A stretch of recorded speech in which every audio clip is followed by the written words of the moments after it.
Hello everyone, எல்லாரும் சூப்பராக இருக்கீங்கன்னு நினைக்கிறேன். நான் டாக்டர் சுகன்யா, மகளிர் மற்றும் மகப்பேறு ஸ்கேன் சிறப்பு மருத்துவர், Shri scans ultrasound diagnostic center திருச்சியில் இருக்கேன். உங்களோட ஸ்கேன் ரிப்போர்ட்ல உங்க பேபியோட growth கம்மியா இருக்கு, வளர்ச்சி கம்மியா இருக்குமா பேபிக்கு அப்படின்னு சொல்லி உங்க டாக்டர் உங்களுக்கு சொல்லியிருக்காங்களா? அப்போ இந்த வீடியோ உங்களுக்காக தான். இன்ட்ரா யூட்ரைன் growth retardation, அதாவது குழந்தையோட வளர்ச்சி கம்மியா இருக்கு அப்படின்னு சொல்லி மென்ஷன் பண்ணியிருக்காங்க அப்படின்னு சொன்னா என்ன மீன் பண்றோம்னு பார்த்தீங்கன்னா, பேபியோட வெயிட் குறைச்சலா இருக்கு, நார்மலா இருக்கிற வெயிட்டோட கம்மியா இருக்காங்கன்னு அர்த்தம். அல்ட்ராசவுண்ட் ஸ்கேன் பார்க்கும்போது ஒரு கிராஃப் கொடுத்துருப்போம். அந்த கிராஃபில் பார்த்தீங்கன்னா 10 to 90th percentile வரைக்கும் ஒரு கிராஃப் இருக்கும்.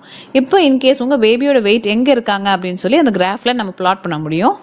பேபியோட வெயிட் வந்து 90th percentileக்கு மேலே இருக்காங்க அப்படின்னு சொன்னால் பயப்பட தேவையில்லை. அதுவே லெஸ் தென் 10th percentile கீழே இருக்காங்க அப்படின்னு சொன்னால் பேபியோட வளர்ச்சி கொஞ்சம் கம்மியாக இருக்குது அப்படின்னு சொல்லி நம்ம தெரிஞ்சுக்கலாம்.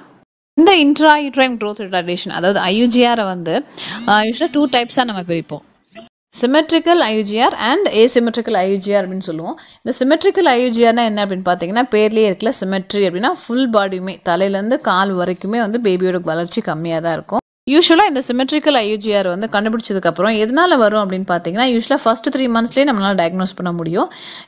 இந்த மாதிரி குழந்தை வளர்ச்சி வந்து எப்போ கம்மியாக இருக்கும் அப்படின்னு பார்த்தீங்கன்னா, அந்த பேபியோட அம்மா அப்பாவே வந்து நார்மலாக அவங்க ஹைட்டு கம்மியாக இருக்கிறவங்களா இருக்கலாம், இல்லை வெயிட் குறைஞ்சா இருக்கலாம், எடை குறைஞ்சவங்களாவே இருந்திருக்கலாம், ஏதாவது குரோமோசோமல் அப்நார்மாலிட்டிஸ் இருக்குது, இல்லை ஏதாவது ஜெனட்டிக்கலாகவே ஒரு இன்ஃபெக்ஷன்ஸ் ஆயிருக்கு, மெட்டர்னல் இன்ஃபெக்ஷன்ஸ்னால கூட இந்த சிமெட்ரிக்கல் IUGR வரலாம். சிமெட்ரிக்கல் IUGR வந்து என்ன அப்படின்னு பார்த்தீங்கன்னா, பேபியோட தலை மட்டும் பெருசாக இருக்கும், உடம்பு வந்து சின்னதாகவே இருந்துகிட்ருக்கும். வந்து எதனால் வரும் அப்படின்னு பார்த்தீங்கன்னா, பேபிக்கு சரியான பிளட் ஃப்ளோ போகலை, அதாவது பிளாசென்டல் இன்சஃபிஷியன்சி ஆயிடுச்சு, பிளாசென்டானால ஏதோ ஒரு அப்ஸ்ட்ரக்ஷன் கொடுக்குது, பேபிக்கு பிளட் ஃப்ளோ போகலை அப்படின்னு சொன்னாலோ, இல்லை மெட்டர்னல் காசஸ், அதாவது அம்மாவுக்கு ஹை பிபி இருக்குது, அன்கண்ட்ரோல்டு சுகர் இருக்குது அப்படின்னு சொன்னால் பேபிக்கு சரியான பிளட் ஃப்ளோ போகாது. இந்த 2 டைப் ஆஃப் IUGRல நம்ம ரொம்ப எப்போ வரி பண்ணணும் அப்படின்னு பார்த்தீங்கன்னா, இந்த 2வது டைப், அதாவது ஏசிமெட்ரிக்கல் IUGRக்கு தான் வந்து நம்ம ரொம்ப வரி பண்ணி நம்ம கண்ட்ரோல்டாக மானிட்டர் பண்ணிகிட்டே இருக்கிற மாதிரி இருக்கும். கம்மியாக இருக்கிறது வந்து ஏர்லி ஆன்செட்டாகவும் இருக்கலாம், இல்லை லேட் ஆன்செட் IUGR கூட இருக்கலாம். இப்போ ஏர்லி ஆன்செட் IUGRனா என்ன அப்படின்னு பார்த்தீங்கன்னா, பிஃபோர் 32 weeksக்குள்ளே இந்த IUGR வந்துருச்சுன்னு சொன்னால் அதுக்கு பேர் ஏர்லி ஆன்செட் IUGR. அதுவே வந்து இப்போ 32 weeksக்கு மேலே இருக்குது அப்படின்னு சொன்னால், அதாவது டுவர்ட்ஸ் டேர்ம் அப்படி வந்திருக்குன்னு சொன்னால் அதுக்கு பேர் வந்து லேட் ஆன்செட் IUGR அப்படின்னு சொல்லுவோம். வந்து இந்த IUGR வந்து எப்படி நம்ம டயக்னோஸ் பண்ணலாம் அப்படின்னு பார்த்தீங்கன்னா, யூஸ்வலாக அல்ட்ராசவுண்ட் ஸ்கேன் பார்க்கும்போது பேபியோட வெயிட் எப்படி இருக்குன்னு சொல்லி நம்ம தெரிஞ்சுக்கலாம். நான் ஏற்கனவே சொல்லியிருந்தேன். அது வந்து வெயிட் தெரிஞ்சதுக்கப்புறம் அது மட்டும் இல்லாமல் டாப்லர் ஸ்கேன்ஸ் போடும்போது, டாப்லர்னா என்ன அப்படின்னு பார்த்தீங்கன்னா, பேபியோட பிளட் ஃப்ளோ எப்படி இருக்குது, பேபிக்கு பிளட் எப்படி போய்கிட்டு இருக்கு, பிரெயினுக்கு எப்படி போயிட்டு இருக்கு அப்படின்னு சொல்லி MCA டாப்லர் போட்டு பார்க்கலாம். அம்பிளிக்கல் ஆர்டரி டாப்லர் வழியாக வந்து அம்மா கிட்டேருந்து வர பிளட் ஃப்ளோ பேபிக்கு எப்படி போகுது அப்படின்னு சொல்லி அம்பிளிக்கல் ஆர்டரி டாப்லர் வழியாக நம்ம தெரிஞ்சுக்க முடியும். பேபியோட சுற்றி இருக்கிற லைக்கர் எப்படி இருக்குது, அம்னியோட்டிக் ஃப்ளூயிட் எப்படி இருக்குது, குறைஞ்சிருந்துச்சுன்னு சொன்னாக்கா கண்டிப்பாக வந்து பேபி ஒரு growth ரெஸ்ட்ரிக்டட் பேபியாக இருக்கலாம் அப்படின்னு சொல்லி நம்ம டவுட் பண்ண முடியும். இதுவும் நம்ம ஸ்கேனில் கண்டுபிடிக்கலாம். ஹாஸ்பிட்டல் செட்டிங்ஸில் வந்து இன்கேஸ் இப்போ நீங்கள் அட்மிஷனில் இருக்கீங்க அப்படின்னு சொன்னால் NST அப்படின்னு சொல்லுவோம், நான் ஸ்ட்ரெஸ் டெஸ்ட். இது எதுக்காக பண்ணுவோம் அப்படின்னு சொல்லி பார்த்தா, பேபியோட பயோஃபிசிக்கல் ப்ரொஃபைல், பேபியோட மூவ்மெண்ட் எப்படி இருக்குது, ஹார்ட் பீட் எப்படி இருக்குது அப்படின்னு சொல்லி ஃபுல்லாக மானிட்டர் பண்ணுறதுக்கு இந்த NST அப்படிங்கிற டெஸ்ட் வந்து ஹெல்ப் பண்ணும்.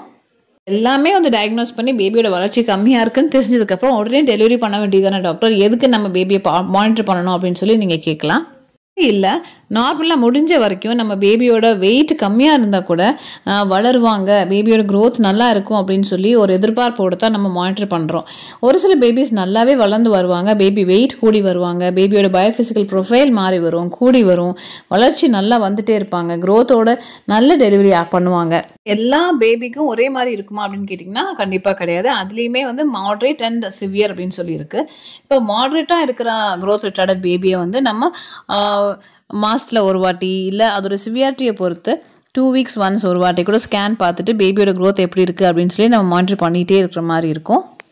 மாடரேட்டையும் தாண்டி ரொம்ப சிவியரான கண்டிஷன்ஸில் இருக்காங்க பேபியோட growth retardation அப்படின்னு சொன்னால், அப்போ அந்த மாதிரி பேபிஸை வந்து நம்ம நார்மலாக மானிட்டர் பண்ணுறதோடு சேர்த்து பேபியோட லங் மெச்சூர் ஆகி நல்லா வரதுக்கு ஸ்டீராய்டு இன்ஜெக்ஷன்ஸ் கூட கொடுத்து டெலிவரி பண்ணுற மாதிரி இருக்கும். மாதிரி ஒரு வளர்ச்சி கம்மியான பேபியை உடனே டெலிவரி பண்ணணும் அப்படின்னு சொல்லி யாருமே நினைக்க மாட்டாங்க. கண்டிப்பாக ஒரு நல்ல மானிட்டரிங்கோட நீங்கள் நல்லா சாப்பிட்டுட்டு நல்லா ரெஸ்ட் எடுத்துக்கிட்டு ஒரு ஸ்ட்ரெஸ் ஃப்ரீயாக மைண்டை வச்சுட்டு டாக்டர்கிட்ட கண்டினியூஸாக ஃபாலோ அப் வச்சுட்டு அல்ட்ராசவுண்ட் ஸ்கேனில் எப்பப்பெல்லாம் டாக்டர் வர சொல்கிறாங்களோ அப்போல்லாம் நீங்கள் போய் கண்டிப்பாக மானிட்டர் பண்ணி உங்கள் பேபியோட க்ரோத் எப்படி இருக்குது அப்படின்னு சொல்லி நீங்கள் தெரிஞ்சுக்கிட்டே வரும்போது பேபி நல்லா வளர்ச்சி வந்துட்டாங்க அப்படின்னு சொன்னால் அதற்கான டைம் வரும். கண்டிப்பாக நீங்கள் கவலையே படாதீங்க. உங்கள் பேபியோட க்ரோத் நல்லா வரும் அப்படின்னு சொல்லி நம்புங்க. நீங்கள் நம்பிக்கை கொடுக்கும்போது டாக்டர்னாலையும் கண்டிப்பாக ஃபாலோ பண்ண முடியும். NICU அப்படிங்கிற அந்த NICU அப்படின்னு சொல்லுவோம். அந்த மாதிரி ஒரு இன்குபேட்டர் ஸ்டேஜுக்குள்ளே போய் பேபியை வைக்கணும் அப்படிங்கிற ஸ்டேஜ் வராமவே இருக்கும். கண்டிப்பாக நம்மளால் முடியும். வளர்ச்சி கம்மியான பேபி பற்றி ஒரு கண்டிப்பாக ஒரு சின்ன ஐடியா உங்களுக்கு கிளியராக கிடச்சிருக்கும் அப்படின்னு நம்புகிறேன். டவுட்ஸ் இருந்தால் கமெண்ட்ஸில் கேளுங்க, நான் உங்களுக்கு ஆன்சர் பண்ணுறேன். நெக்ஸ்ட் வீடியோவில் பார்க்குறேன். until then take care, bye.